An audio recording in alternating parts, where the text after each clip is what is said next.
예, 각성도 정점에서 이제 내려왔고, 그러다가 사회 나와서 사회운동을 하고 싶어서 시민단체를 찾아갔었고, 시민단체 활동을 하다가 보니 강원시민단체 연대회의에 사무처장을 해달라는 제안이 들어와서 사무처장이 되고, 그건 다 봉사직입니다. 돈을 받는 게 아니라 다 봉사직이고, 네, 사무처장, 그 시민단체, 사회단체 연대회는 중앙조직이 있잖아요. 그 중앙조직에서 작년부터 이제 공동운영위원장을 좀 해달라고 해서 지금 현재는 그 공동운영위원장을 같이 하고 있습니다. 그래서 제 본업은 생명의 숲이라고 하는, 제가 원래 23년 동안 몸담았던 생명의 숲이라고 하는 단체에서 아직도 활동가로 활동을 하고 있습니다. 정리하면 좀 그렇고요. 근데 제가 오늘 뭐 시민사회 위기론 이런 거 쭉 이렇게 뭐 그동안의 좀 운동의 역사, 그 다음에 현황 이런 것들을 쭉 들으면서 제 삶과도 좀 한번 연결시켜보고, 나도 그런 역사 속에서 나도 한 사람이었구나라는 생각을 하게 되었습니다. 그리고 연대회의는 아까 말씀드렸지만 2001년이죠. 그 총괄 시민연대가 시발점이 돼서 시민사회단체들이 한 400여 개 되는 시민사회단체들이 그 당시에 총괄 시민연대를 구성하고 낙천낙선운동을 하면서 폭발적인 좀 이렇게 시민운동이 이루어졌었는데, 그걸 계기로 해서 시민사회단체 연대회의가 이제 시작이 되었고, 강원도에서도 2004년도에 44개의 시민사회단체가 결합을 해서 시민사회단체 연대회를 창립을 했습니다. 그런데 현재 20년이 됐죠. 2004년에 창립했고 2024년이니까 44개 단체로 시작했던 단체가 지금 12개로 줄어들었습니다. 거의 4분의 1 토막이 났죠. 이것만 보더라도 뭐 시민사회 위기는 숫자로만 봐도 충분히 있을 것 같습니다. 그나마 그 12개 단체도 상근자가 없는 조직이 한 3-4개 정도가 있어요. 상근자 급여를 주지 못해서 상근자가 없이 돌아가고 있는 그런 조직도 있습니다. 아무튼 그런 상태이고요. 그래서 제가 그 몸담고 조직에 대한 간단한 설명을 드렸고요. 그리고 첫 번째, 두 번째 오늘 발제하신 두 분의 얘기, 오늘 정말 오늘 잘했다, 공부가 많이 됐습니다. 공부가 많이 됐고, 지역에서 이 두 분의 얘기를 가지고 또 한번 고민을 해서 뭔가 새로운 것들을 좀 해봐야겠다 생각을 하고 있습니다. 첫 번째 그 발제해주신 그 마지막에 시민교육 강조해 주셨는데 저도 공감하고 있고요. 두 번째 그 위기의 핵심 요소라고 했던 공공성, 신뢰성, 자립성, 운동권 전문성, 이 5가지를 갖고 저도 100% 공감합니다. 그래서 이 5가지를 갖고 정말 좀 더 제가 몸담고 있는 조직에서 어떻게 핵심 과제를 내볼 것이고 어떻게 개선할 것인가에 대한 고민들을 좀 해보겠습니다. 제 의견은 39페이지, 40페이지, 41페이지로 좀 정리를 해봤는데요. 남은 시간으로 잠깐 소개하면서 마치도록 하겠습니다. 저는 이 자리에 오기 전에 좀 사전학습을 좀 했습니다.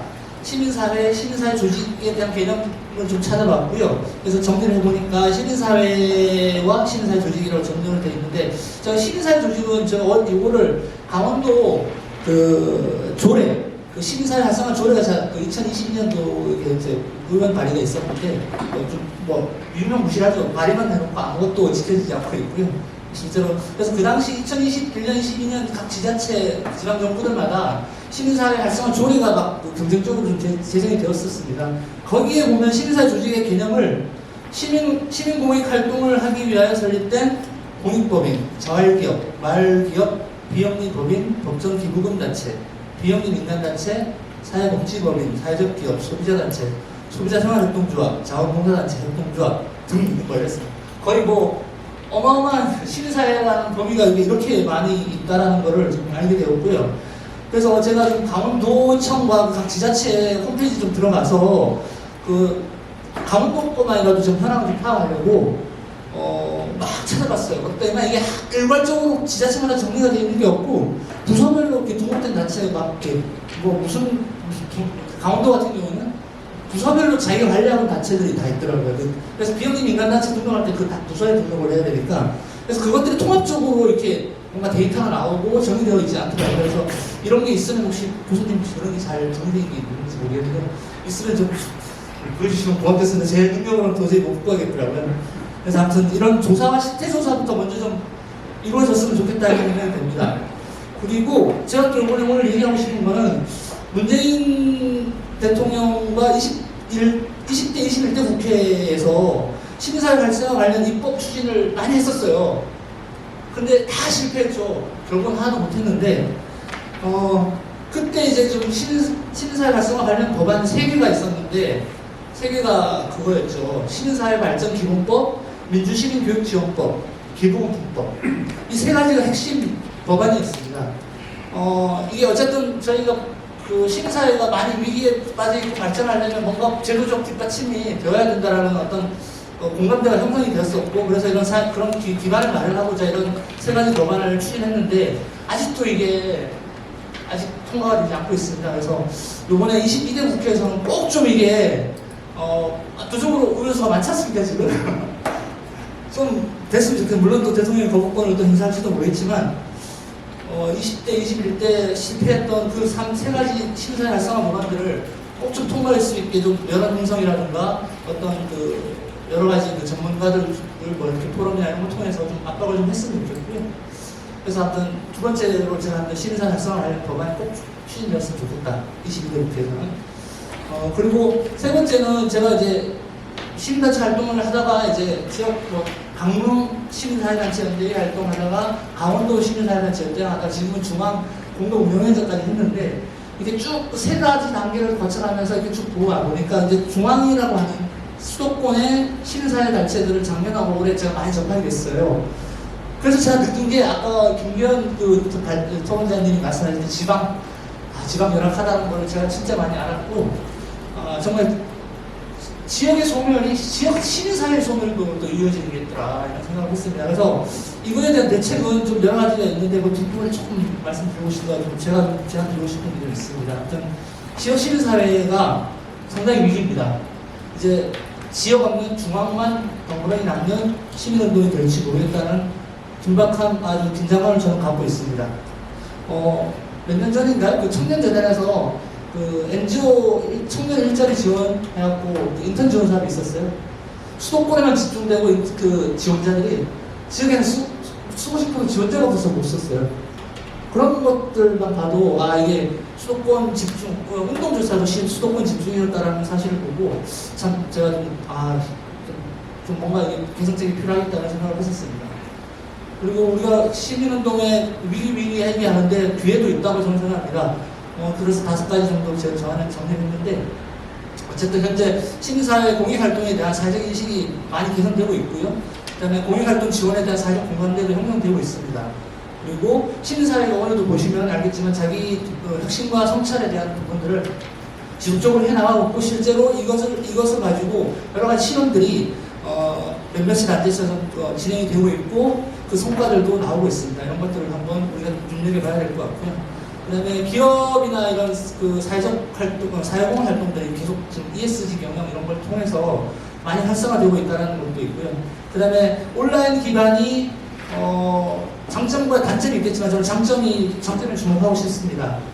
온라인을 통해서 더 다양한 영역의 시민들을 접할 수 있고 캠페인들도 가능하고 이것을 어떻게 오프라인으로 끌어내느냐, 결합하느냐에 대한 부분이 관건이라고 생각합니다. 그래서 이런 여러 가지 제가 생각하기엔 기회도 많다. 그 기회를 최대한 좀 살렸으면 좋겠다는 생각이 들고요.